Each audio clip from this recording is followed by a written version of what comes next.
chair. And we have a few kind of changes to the agenda, so stay tuned in the session. We'll unfurl as it goes. Okay, thanks, Lynn. Hi, everybody. I'm Josh. I'm here at NASA Goddard. Happy to be the chair for this session. This is session number 6, the Keck Science Meeting. This session has several talks that are updates on things like the Keck Strategic Plan and Super Observatory, and then an update on KPF, and then a nice science talk about abundances of red giant stars. So to kick off, we have John O'Meara, who's Chief Scientist at Keck Observatory, and will present on the strategic plan of WM Keck. Go ahead, John. Thanks, John. All right, so here we are. We're going to talk a little bit about the Science Strategic Plan. You'll notice that the subtitle here is Keck 2035. The reason that it's that is that we were trying to envision the Science Strategic Plan and the larger strategic plan a time horizon longer than, say, the lifetime of building one industry, or a timeline longer than, say, renewing the master lease on Mauna Kea, or any of those things, so that we could look backwards and say, what did we do to be successful in 2035? What's the question? 20 minutes. Yeah, you're correct. Okay. So, one of the dangers of becoming management in an organization is that you start to speak management speak. And I've been going through this transition slowly over the last 4 years, it's coming to Keck. And so, if I can get the dang laser pointer to work. Oh, it's probably the on switch. No, it doesn't work. So, Try now. try now. Try now. Okay. So when you become senior management, you start to learn management speak, you start to use words like leverage the current landscape, grow scientific leadership, and come on, TED Talk style thing. Sure. I guess not. Harvest innovation. So am I going to have to stand here? You got to point it here. The receiver's here. Well, okay. Yeah, try. So these are actually, even though these sound silly business speaky, these are actually the 3 main themes that are driving our thinking in the Science Strategic Plan. So what I'm going to do is I'm going to walk through each of these and then have something fun at the end to talk about. So the current landscape. This really drives a lot of my thinking. What do I mean by leveraging the current landscape? Right? If I think about the time horizon between now and 2035, there's a hell of a lot of new things happening, both on the ground and in space. But more important than that is if I think about the world prior to this dotted line, Keck is still the largest observatory on the planet. Right? And look at all the things that are happening. LIGO 04, 05, Rubin, James Webb has launched, Euclid's coming, Spherex, Roman, Hubble will end at some point in this, as much as it pains me to say it. But there's an immense SKA, various other things, an immense amount of capabilities coming online between now and 10 years from now. We would be silly not to attempt to capitalize on all these new opportunities and partner with these things and do great science in the next 10 years. And we would be even more silly not to set ourselves up for this platform, for when there are the 30 years and 30 years out there and how we work in that world. So how do I do that? Well, how do I grow scientific leadership so that when the 30 years are online, we are powerful partners and we're competitive in places I simply can't be, right? And what does that require? That requires a dang laser pointer that works, but it requires, here's my Steve Jobsian approach to how we grow scientific leadership.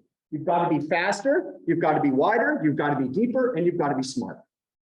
So what do those things mean? Those things mean faster, right? First, we want to develop and deploy extremely efficient instrumentation and adaptive optics. There are many, many, many gains for science per second that you can get if you have great gains in efficiency. A good example of this is ground layer adaptive optics for our seeing limited instrumentation, right? One is to deploy efficient and robust data reduction software. We heard about this from Jeff yesterday in his talk, but there's much more that we can do with this in terms of having real-time access to data products in the archive, but also in science platforms in the cloud as the data becomes more massive, more complex, and things like that. And when I think about time domain astronomy, we really don't want to be waiting for you to download the data, process it through your DRP, try to put it through a fitting algorithm. No, you're going to want the answer yesterday. So we have to be as fast as possible on this. And we want to deploy new operations methods to minimize on-site losses. to maximize the science time. A good example of this is, how to move towards things like cadence schedule when needed, right? Well, I'm on this stupid thing. All right, wider. What does wider mean? Well, wider means what wider means. Deploy wide field boost sensitive imaging, right? Large wide field imaging has not been a strength of Keck, and yet it was designed to do it. If you go back to the original designs of the observatory, it's designed to do it. So why don't we do it? And why don't we do it on Mauna Kea, where you can really leverage the boost sensitivity more than any place on the planet, right? The next is to deploy massively multiplex blue sensitive spectroscopy. Notice that I'm harping on the blue here. Why am I doing that? It's because the 30-meter facilities, at least in their first generation instrumentation, will not be able to do this, right? We want to be a powerful partner to Rubin and Robin. These things are coming. They're wide field. They're massive data volumes. We have to have the massive wide response to these things, right? Deeper. Well, we want to leverage GLAO to get more return per second for seeing limited instrumentation, whether or not I'm talking about the new ones or the ones that we have now, right? If I'm thinking about future things like LRES and modifying MOSFire, we want to be able to do that with much smaller spots on the sky to get more science per second. And we want to use the characteristics of Mauna Kea as a site, right? This is the best place in the world to do near ultraviolet astronomy from the ground. So use it, right? And begin the move to optical AO. I think this is a huge part of our future to be able to go deep, particularly when Hubble turns off.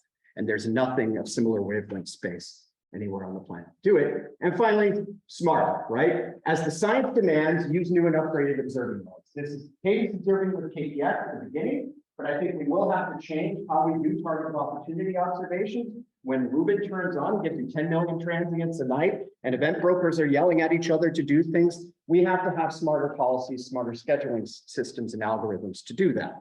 I do think we need to start dipping the toe even deeper in AI and machine learning techniques for rapid target identification, particularly in an instance I'll show you in a bit, right? And we want to have science ready data in near real time with robust provenance for archive use by all. What do I mean by robust provenance?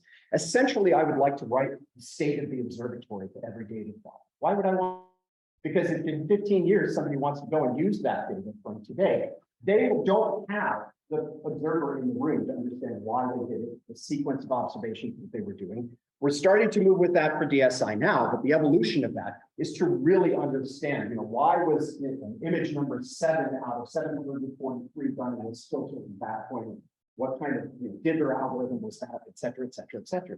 These things are going to become critically important, particularly if you go back to this and people are changing their input models into AI and ML, right? You want to really be able to understand what the heck was going on with the observatory.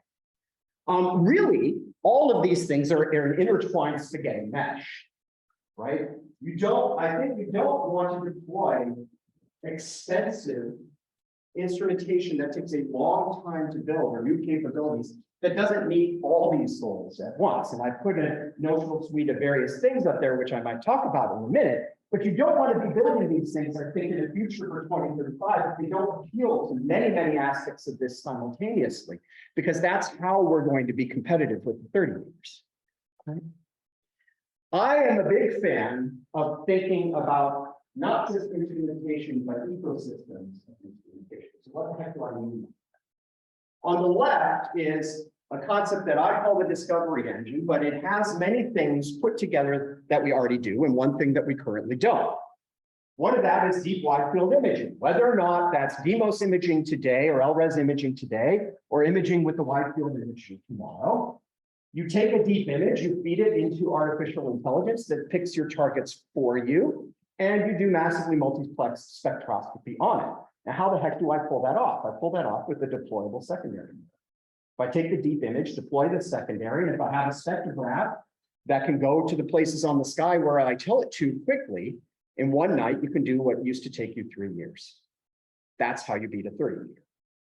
The same is true for how we think about the individual components in our suite of exoplanet instrumentation that's coming up. We shouldn't think of KPI high step scales alone. We should start to get creative with how we can take an observation by one, feed it into the other, and go around in that loop. And leverage the fact that you've got 2 telescopes.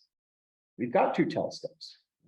And so thinking about not just what instrumentation should we build, but how do I combine that instrumentation like Voltron, from the 80s, into being, the mega monster that can do things that 30-meter can't. I promise you. The new revival. Oh, sweet. All right. All right. Tell me this can be done with the ELT. It can't. Right? That's how, at least I feel we should be moving to remain competitive in that area. And finally, harvesting innovation, right? We have to innovate ourselves out of some of these things, and we have to recognize, much as this facility needs kept today in terms of innovation and technology activation, so too will we in the era of 30 meters, and so too will we in the era of the next flagships in space. And we also need to be a little bit smarter about how we're doing things like our development at the same time as we're trying to do operations.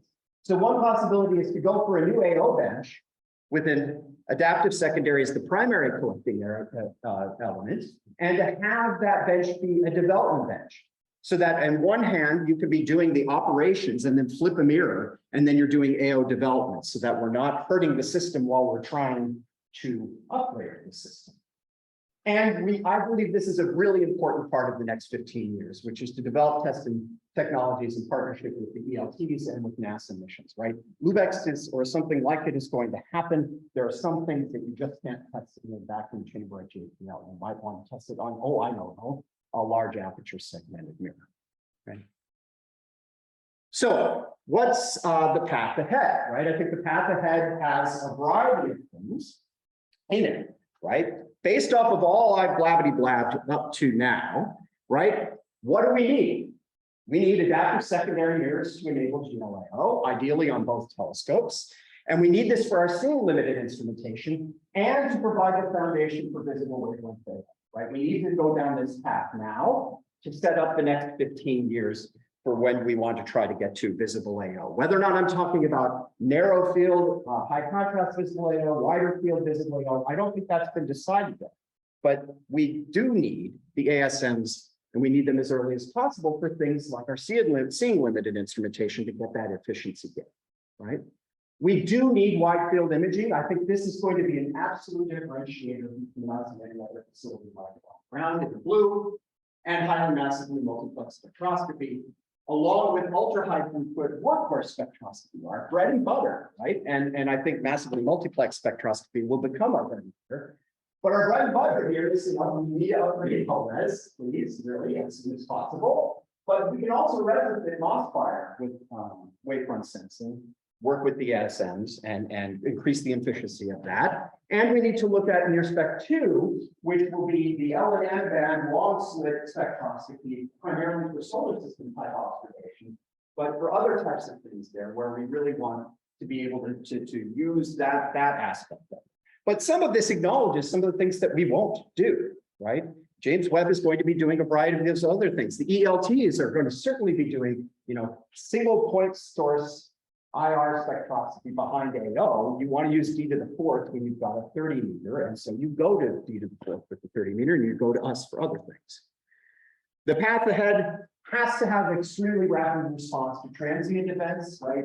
Just Rubin, Roman, all of the things happening in time domain and multi-messenger astronomy. So I think for that, I've called it a TDA machine, but this is basically a very wide wavelength throw instrument basically.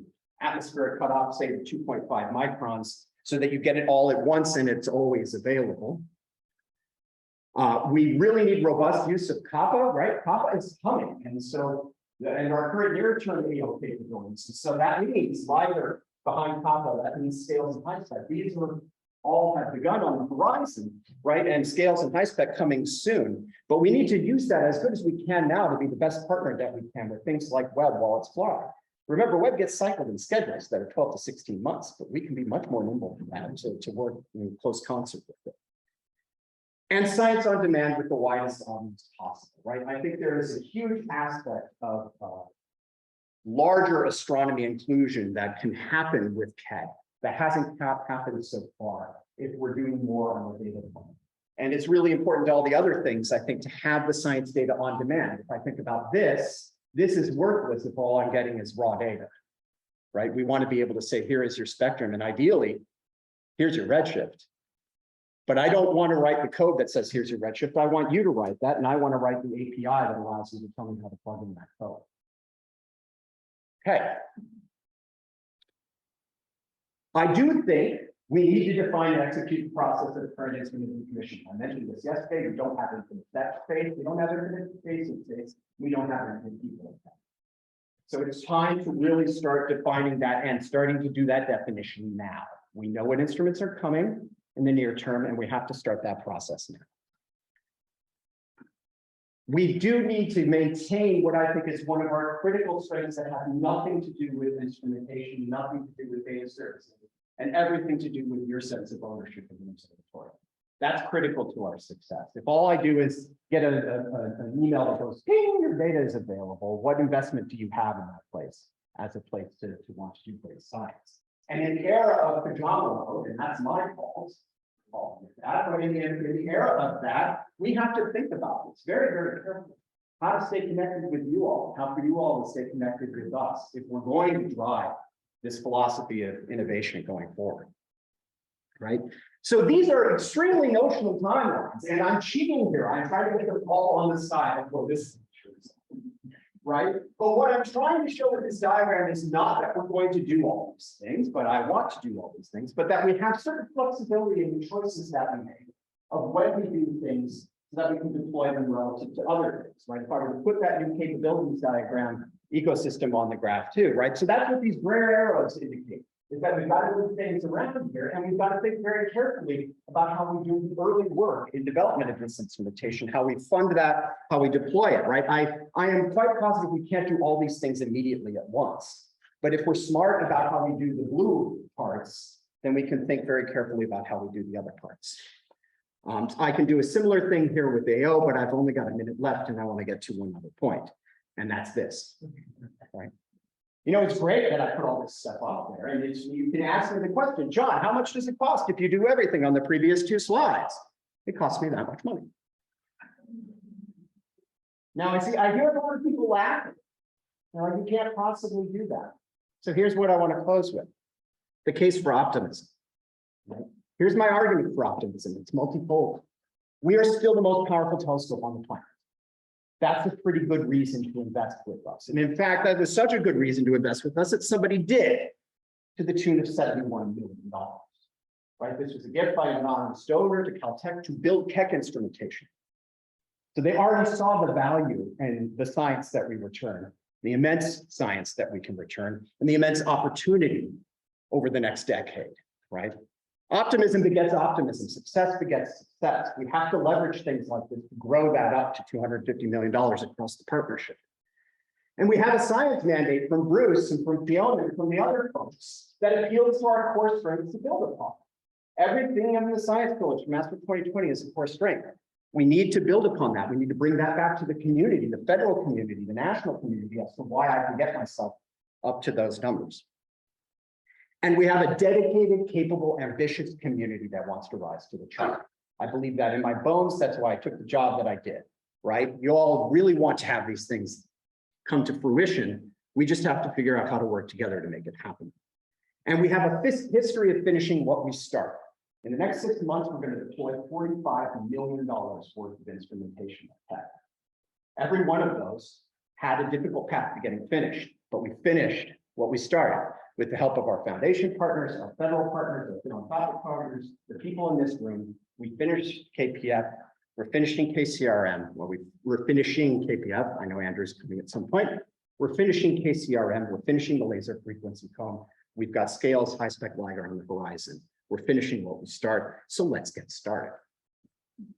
Next steps in this process, and then I promise, Lynn, I'll be done, which is the final formulation and prioritization of these efforts in concert with the SSC, right? The integration with the full strategic plan. This is only part of a multifaceted whole that Hilton spoke to yesterday. The community rollout of the plan, it's not just going to be a piece of paper. There will be talks, road shows, websites, videos with me throwing my arms up in the air and saying we can do this, etc. And all the minor issue of actually implementing the thing, right? This is actually the hardest part. It's very easy to dream. It's very hard to do. And this is what the next 15 years are. But, you know, I'm quite confident that we can set up a plan that we can execute. So with that, I want to leave this final image that we used as the backdrop yesterday, but I cheated. Notice how I put JWST inside of that. This is a really exciting time to be an observatory. And the partnership that with what's coming on with this brilliant observatory in space, it's a really, really exciting time. And I think it sets us up perfectly to set up the next 15 years before they put an even bigger one of these up there in space. And so I look forward to doing that with you. And so thanks. Okay, very good. Thank you, John. Do we have any questions from the audience on the Keck strategic plan? Bruce. Or Adam. So you talked about smart scheduling. Yeah. I wanted to hear what the status of, you know, we've had these twilight cadence programs, snapshot cadence programs. What are your thoughts about how we move forward with those kind of schedules? Yeah. Envision like a pool of targets to be observed from. So the question is about smart scheduling, cadence scheduling. The answer in my mind is actually being built right now. So there's some work that's starting very, very soon on the complicated scheduling algorithm that's needed to make KPF as efficient as possible. And my intent is after that's done, I mean, it's the world's worst traveling salesman program at some level. It's a very tough algorithm thing that some Google engineer probably knows how to do. But it's really important to take the guts of that out and to see how does it apply with twilight cadence and other cadence or even TOO cadence. You know, because not all, sorry, not TOO, but TDAM cadence, because not all time domain stuff is target of opportunity. So I think the guts of that thing, the optimization algorithms, you can apply to exoplanes, but you should also be applying to other things. I don't want to create an Uber queue. I want to create smart dynamic scheduling where it's still the classical observer is deciding whether or not to do these things and execute these things and when to execute these things. But some things are going to need this optimized scheduling. So I think the guts of what we're doing with KPF cadence are going to inform the larger way that we approach algorithmic scheduling. Is there anything you learned from the twilight program and the cadence program that we should not do, or? I think the from an operations standpoint, make it as easy as possible. Not put an additional burden on the observatory. Say, here is the thing, and we push a button and it goes to the thing. And do not make the observatory make science. That's the other really important thing. But it's a really good question. I personally feel that twilight observations are still a little bit underutilized. We need to use a little bit more on the K1 side and press out what we put feelers out of what's possible, but I can't put a huge operational burden on the staff to do that. Lynn, what's the sense of time? How over am I? You're good. You're black. However, we have, is our next speaker online? No. No. So- No. So Mark is lined up to Okay, fill any gaps. Bruce. Maybe if we are on time, two questions I wanted to ask, and a sort of mediumly easy one is thinking about your landscape, our landscape. We're on a mountain with other aviators. Yeah. And there must be a level at which it doesn't make sense for everybody to do everything. How do discussions work to try and think in an integrated strategic fashion with Gemini and Subaru? I mean, that implies Gemini can even think in a strategic fashion. But yeah, how Apply everything directly to the burn. those discussions, you know, work with them for 20 years. And those discussions happen, or? No, I think those discussions absolutely have to happen, particularly because of the constrained funding environment that we're in. Right. I think there's little reason to reinvent the wheel. You know, when I write the strategic plan now, I'm writing the strategic plan. So I have this piece of paper that says we want to develop these capabilities. But if I can go towards national, you know, one possibility is consider a national strategy around that.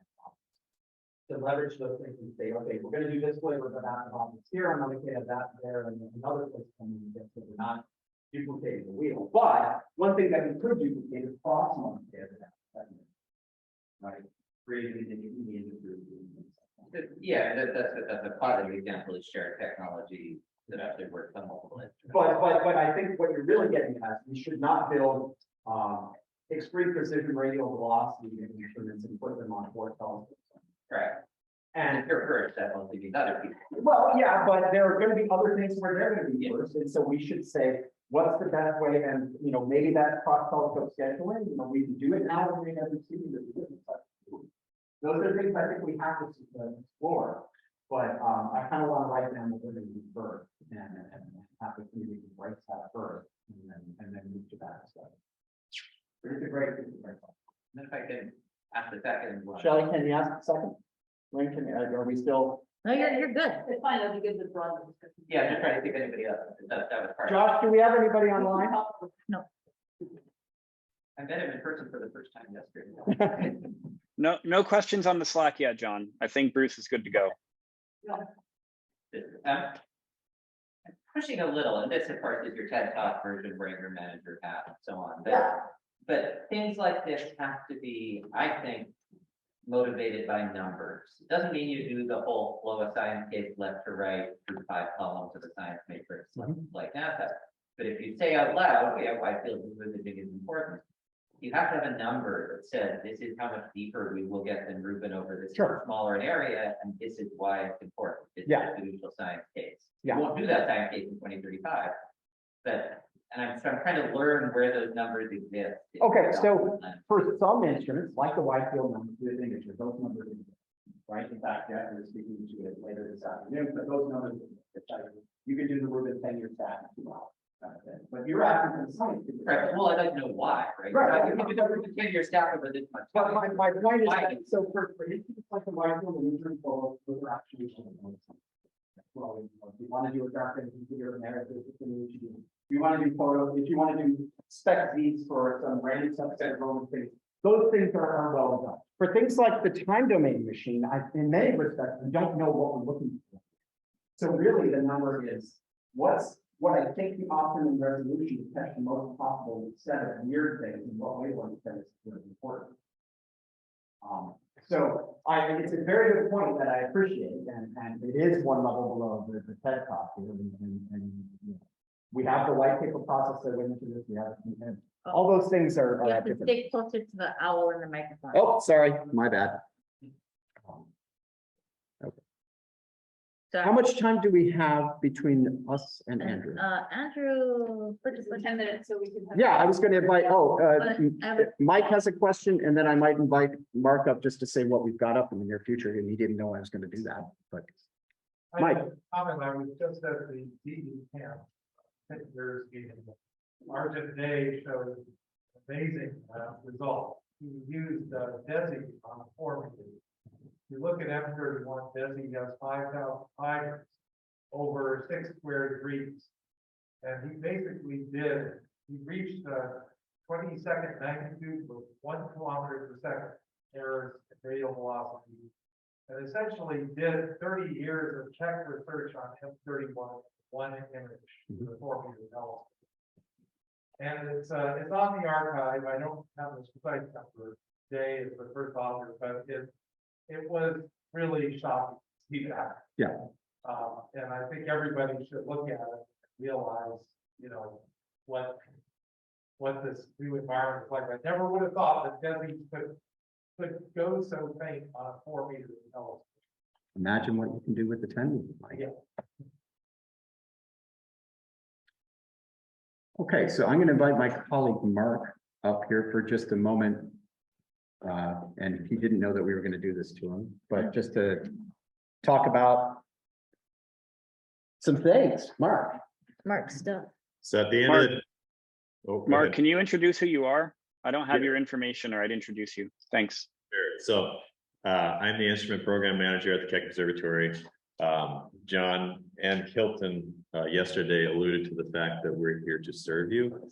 I am here to serve the instrument development teams who are trying to bring new technologies to the observatory.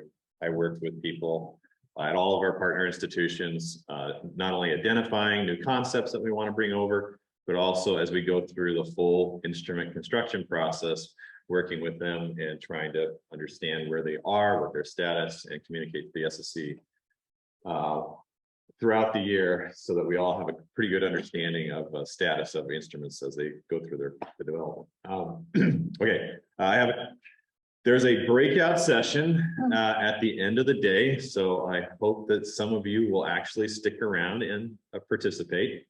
We are going to talk about instrumentation and in particular gather feedback on some of the things that John talked about just in the past session. In particular, he highlighted time domain astronomy, and we don't exactly know what that instrument might look like. Both Aaron and myself are going to be available to talk to you about and collect your ideas about what things you might want in a time domain astronomy instrument. There's other things that we are interested in talking to you about. I'm flashing up a more detailed timeline than what John had earlier. It has some of the instruments that we anticipate actually delivering and commissioning. So we've got on the very top KCRM, KPF. We've also got some small things. There's the NIRSpec LFC. We got a new laser frequency comb coming to the observatory. We're intending to upgrade NERC2's electronics to essentially improve its overall duty cycle. And then HiSpec is kind of on its way towards being a fully fledged instrument. There's things that are partially funded. You're going to hear from Liger in the second, because the last session of today. You're going to hear from the wide field imager, which is also in progress in the second last session of today. There's a couple of other projects that you're going to hear from, improving wavefront sensing technologies at the observatory, adaptive optics in particular, pushing into visible AO. That bottom project, Orcus, that's a kind of a NASA collaborative that we've got with Goddard through John Mather and Elliot Brett.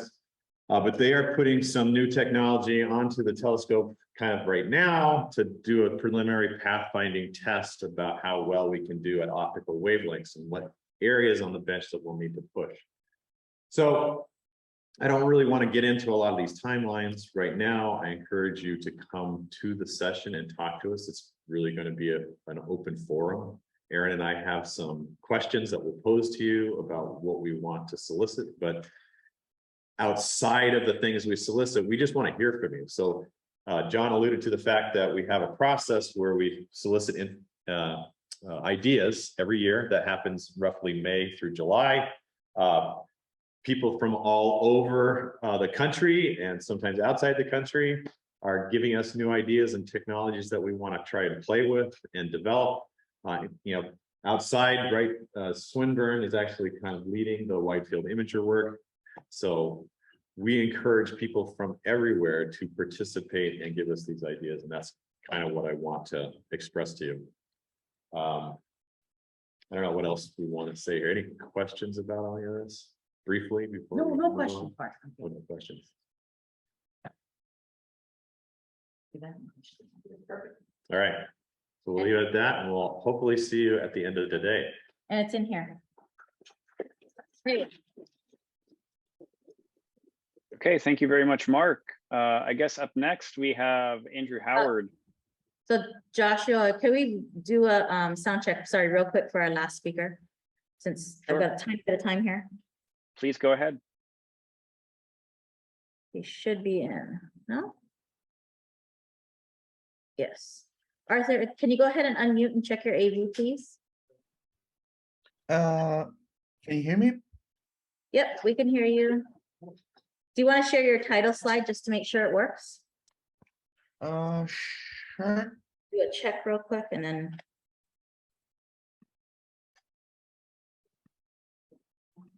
Can you see my screen? Yes, we can. Sure. I'll stop sharing. Okay, perfect. Thank you. We'll see you in about 15 minutes, 17 minutes, something like that. Thank you. All right. All right. So, Andrew, where'd you go? Oh, you're my Google. You're my Google in the eye. This is why you're down.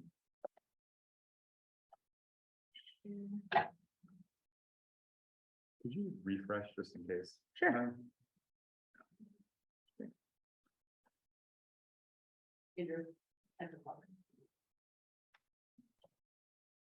Alrighty. You are refreshed. Are you seeing that? Yes, we are. We can see it online, so I guess I'll do introductions. So next up, we have Andrew Howard, professor at Caltech, presenting an update on the Keck Planet Finder. So please take it away, Andrew. All right, it's nice to be here. A bit about my talk. I learned, or I should say I was invited to give this talk something like an hour and a half ago. I'm delighted to do it. I'll offer this as an explanation if the talk appears at all disjointed or anything. What I'm hoping to do, though, is to give folks an overview of the Keck Planet Finder. This is KPF. KPF is an instrument which has been in development for Keck Observatory for many years. As you'll see in the slides to come, we're getting to the summit. We've installed all the major pieces. We're going through a commissioning and testing process now, and we're anticipating having the community have access to KPF in April of next year, so in 2023A. Let me refer people who are interested in actually proposing for KPF time to the URL at the bottom here. I've given a 30-minute talk with all the details about instrument-specific things one needs to know about how to propose for KPF. I'm not going to go into that in any great detail here.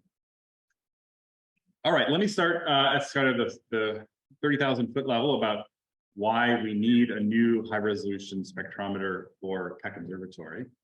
Our science goals are focused almost exclusively on extrasolar planets, at least as design drivers for this instrument. So we want to discover and characterize exoplanets, and we're especially interested in measuring the precise masses and orbits of small planets. You can get a sense of the improvement in velocity quality that we're expecting here on the left. On the right is high res here. These are data that we would have for a fixed amount of observing time. And these are simulated KPF data for the same fixed amount of observing time. And you can get a sense of the improvement in the sensitivity, the ability to detect smaller planets, and to make more precise mass measurements. There's sort of two design drivers which run through the entire KPF system. And these are trying to have as high an optical throughput as possible. We want to be able to take full advantage of the 10-meter telescope of Keck Observatory to push down and observe faint populations, which might not be available to other facilities. And we also want to have as high a Doppler measurement precision as possible. So there's some ways in which these high-level principles flow down into specific choices about the instrument, how we have engineering constructs like a Doppler error budget, which is a framework for thinking about how we make a very precise machine. And we also have just an estimate of KPF's measurement